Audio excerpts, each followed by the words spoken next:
Hey guys, it's Delora Devils. I wanted to give you guys a life update because, oh my god, guys, what the hell? So, all right, so I mentioned that Brad had surgery at the beginning of my previous video. He has bladder stones, and well, not anymore. He had a surgery. So, that whole situation with the vet was just, oh my god. It's a place called Bit and Spur here in Mobile, Alabama. I always heard great things about them even before I moved away. And so whenever I came back home in January, I didn't know that Brad had feline herpes. Feline herpes affects the eyes. Basically, he was so stressed that I was gone, his like second eyelid that comes up. Cats have like a second meaty eyelid that protects them whenever they bite on their prey, kind of like sharks a little bit. Well, you see it whenever they yawn, but that was basically covering one of his eyes and he couldn't see, and the other one was kind of coming up like it wanted to cover the eye. I freaked out and took him there immediately. And there I dealt with Dr. Rolf. Dr. Rolf is fantastic. He's the one who did Brad's actual surgery. I went and I gave them I had to follow up with Brad anyway, so I went ahead and got them their shots and their annuals, and this was all back January, February, right? Haven't had a problem until Brad developed what I had guessed was a UTI. So I go there, and Dr. Courtney can't get a urine sample. So he was like, yeah, you're going to have to leave your cat all day tomorrow. And I'm just like, I don't want to leave my cat all day tomorrow. So I'm like, it's probably just a UTI. He's like, is that what you want to do? And I was like, yeah. So he gives me the antibiotics because he couldn't get a urine sample. Follow up in 2 weeks. His symptoms have not improved. I also found where he had been spitting his antibiotics back up. Brad is very bad. Very bad boy. Dr. Courtney still can't get a urine sample. He's like, you're going to have to bring him back in tomorrow. And he just kind of was like, can't get a urine sample. Like, and I'm like, okay. And he's like, yeah. Just like it's not his fucking problem, but he's the vet. So I took him back the next day. I dropped him off with Dr. Rolf, right? The good one. Dr. Rolf immediately calls me back like 8 minutes later. I'm not even home. I'm not even home. I'm still driving home. Calls me and is like, hey, I got the urine sample and we can come and discuss all the test results at around 2:30. I come back, he had not only done a urinalysis, he had also done a ultrasound. And I actually was able to look at the stones on the computer screen. He's like, yeah, he's going to have surgery. So we scheduled the surgery for Monday. Meanwhile, I have spent $500 there in the last 2 weeks. Right, figuring out what's wrong with him. Whenever Dr. Courtney couldn't get a urine sample the day before, I was like, well, maybe if you shave his belly, it'll give him some relief. I need to do that anyway. And I also need flea treatment. So I went ahead and I put him to work, even though he didn't want to do any work, obviously. So yeah, I spent $500 there in the last 2 weeks.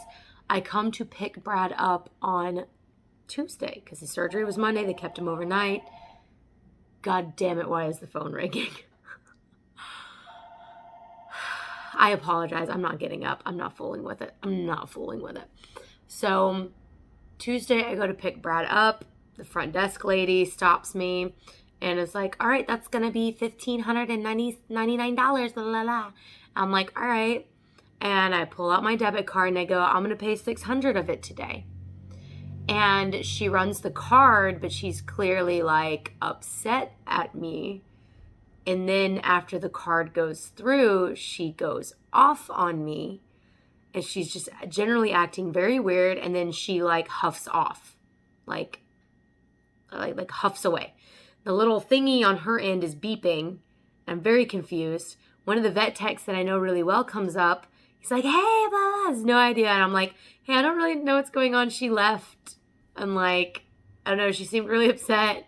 And he was like, and so he left.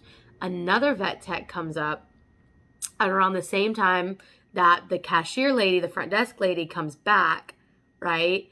And she is just going off. Like, she's not really like going off and like cussing or yelling at me, but she's just like kind of like, oh, you can't do this. It's $1,500. You have to pay all of it. And I'm like, you can't really expect people to just have $1,500 like at all times. You're making me very uncomfortable right now. I said that so many times because she just kept laying into me. I was like, you're making me really uncomfortable. This older vet tech lady pulls me into, at this point, like I am fully out of it. I am just completely out of it. She pulls me into a room and I'm like, you guys can't expect people to just have $1,500. Like, I was like, I've spent so much money here. Like, I always pay cash. I'm like, I'm a stripper. I'm good for it. I'm good for it. You know? And I'm like, I love my animals. Like, I love my animals. You know? And I'm like, I don't know. Again, I'm entirely freaked the fuck out. You know? And then Dr. Courtney comes in. That's whenever I realized that he's the one who owns Bit and Spur Animal Clinic. He is the owner. He is the most inept vet that I have ever had to deal with in my life. Can't even get a urine sample. And he's sitting there like giving me the whole like, when you make a commitment, you have to follow through, blah, blah, blah, blah, blah. You sign this form saying that you'd pay everything when services were rendered, blah, blah, blah, blah. And I'm like, what? Like, I gave you $600 and I gave you $500 in the last 2 weeks combined.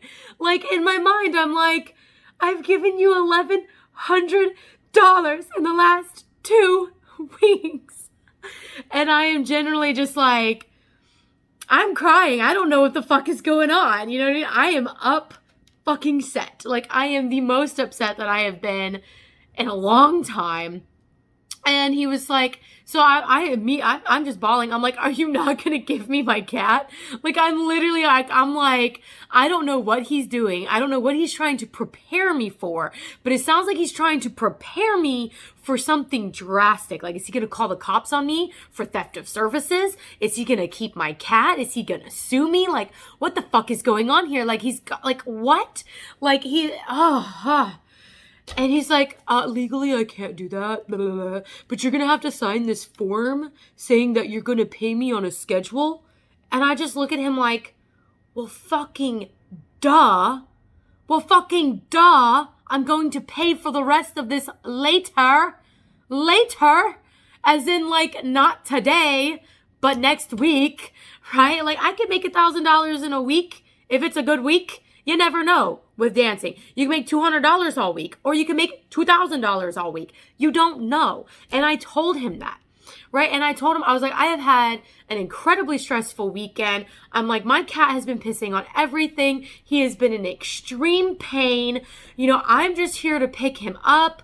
I want everything to go smoothly. And I'm like, and this weekend, I only made a little over 100 on Friday and a little over 100 on Saturday. I wasn't anticipating that because I almost always make 1,000 or like at least 1,000 over those 2 days, right? I was like, I have had to deal with all kinds of drunk men. I'm like, the men have been especially rude this weekend. Like, I am really like, I am sobbing. I'm trying to get this man to understand that, like, I'm not a bad person. I have situations going on. I'm very stressed because every time I've ever cried, I've been treated like I'm overreacting. And he was treating me like I was overreacting. And it's like, you don't fucking understand. Like, this cat is my baby. He is my precious. I've had him for 4 years. He is 8 years old now. He has abandonment issues because the person who had him before had him for 3.5 years. He was in a shelter for 6 months. Thank God it was a no-kill shelter. No one wanted him. No one wanted Brad because he was a giant cat and he was a black cat. And I was like, I want the biggest fucking cat I can find because my landlord wouldn't let me have a dog. Right? Brad is my baby.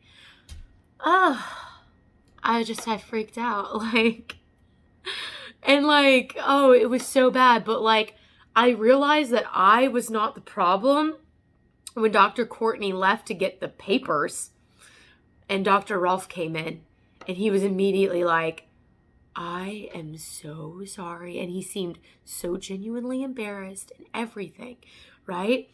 And then Dr. Courtney comes in, he immediately stops comforting me. He immediately stops talking. And I'm like, That's a very abusive person. Dr. Courtney is a very abusive person. I'm still freaked out. I'm petting my cat through the little like vents in his suitcase. I got a couple weeks ago. Last week. I think it was last week. God, PTSD sucks. Last week, I think I bought Brad a bigger carrier, and it was that suitcase one because I got it on sale on Amazon for $80, and it's great and I love it, and he can just roll around in a suitcase and it's fantastic. So I just kind of like had my fingers like in the vent holes of the suitcase. It was just, and he was just loving on me. Brad was like, I love you, I miss you, I never want to do this again. And Dr. Courtney is still just being a fucking ass, and Dr. Rolf is there, and Dr. Rolf is trying to like talk to me about my cat's treatment, right? And like the things that I need to do. And Dr. Courtney is like, yeah, blah, blah, blah. Still talking about payment. And my cat just got out of freaking surgery yesterday and he's being released home. There's information I need. And Dr. Courtney is still all about that payment plan bullshit. Yeah, it was just a whole situation. It was just, I have a stress pimple. Look at that fucker. Look at that fucker. Oh, so yeah, it has.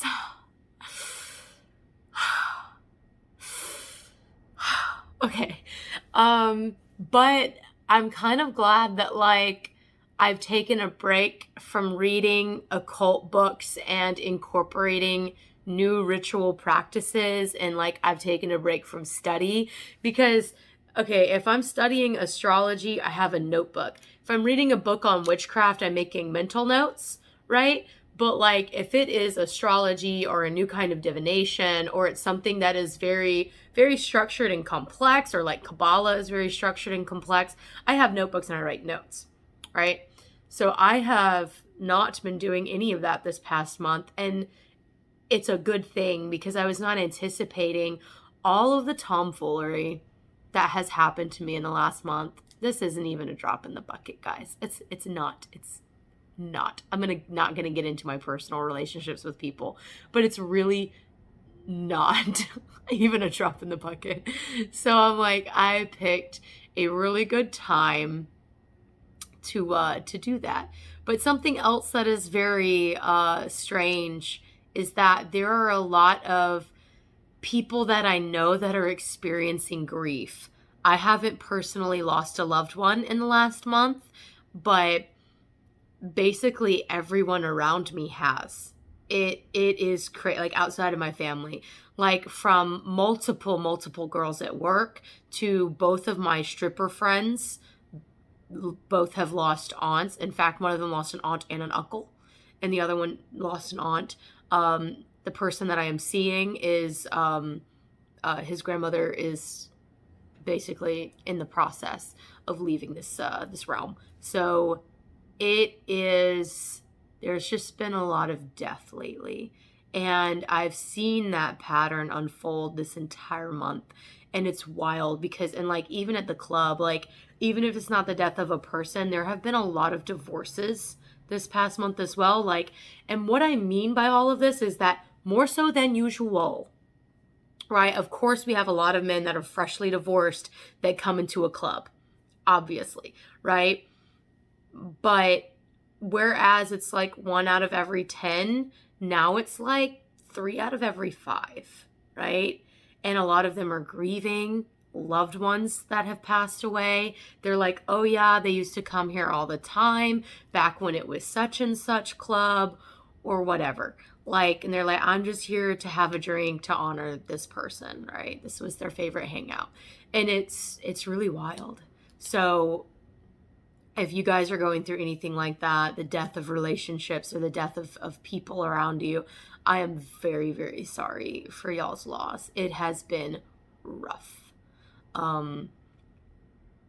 Yeah, there's so much grief just around me all the time. And it makes me feel callous because I don't know, I feel like I'm not always reacting the way that I should react. And maybe I'm starting to get numb to it because so many people around me are passing away, like have relatives that are passing away. And it's like, I don't know what to do. I did make my friend a Vidalia onion casserole. So, I mean, like, I'm doing my due diligence. I'm making the casseroles. I'm doing the thing. You know, I'm comforting my friends as much as I can. But it's been a little overwhelming, like just the amount. And so I wouldn't be surprised if I've got a few viewers on here that are going through the same thing. And I just want to say that, like, it's definitely a pattern. We're in a moment right now of things just, and people just shedding away, and it's horrible. It's not easy. And even knowing that there's a pattern and that it's happening to a lot of people, it doesn't always help, but it at least makes you feel a little less alone. So with that said, I'll let you guys go. Thanks for listening to me ramble about my life. I hope you guys are enjoying these strange videos about my life.